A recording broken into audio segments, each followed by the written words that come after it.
సుచిత్ర సర్కిల్లో ఉన్నటువంటి శ్రీ చైతన్య స్కూల్కి ఎటువంటి అనుమతి లేదు. ఫిర్యాదులు వచ్చినటువంటి నేపథ్యంలో పాఠశాలకు వెళ్ళి తనిఖీ చేయడం జరిగింది. వారు ఎటువంటి కూడా అనుమతి పత్రాలు చూపించనందువలన పాఠశాలను సీజ్ చేయడం జరిగింది. అడ్మిషన్స్ అన్ని కూడా వాపసు ఇవ్వమని చెప్పడం జరిగింది సార్.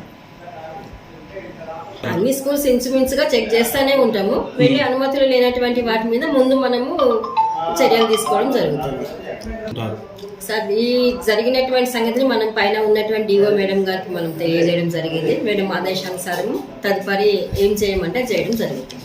సుచిత్ర సర్కిల్లో ఉన్నటువంటి శ్రీ చైతన్య స్కూల్కి ఎటువంటి అనుమతి లేదు. ఫిర్యాదులు వచ్చినటువంటి నేపథ్యంలో పాఠశాలకు వెళ్ళి తనిఖీ చేయడం జరిగింది.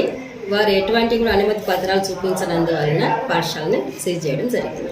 అడ్మిషన్స్ అన్ని కూడా వాపసు ఇవ్వమని చెప్పడం జరిగింది sir.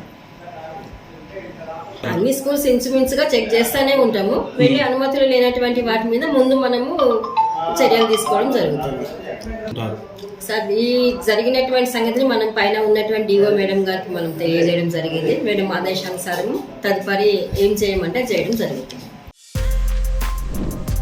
For more videos like this, subscribe Big TV channel.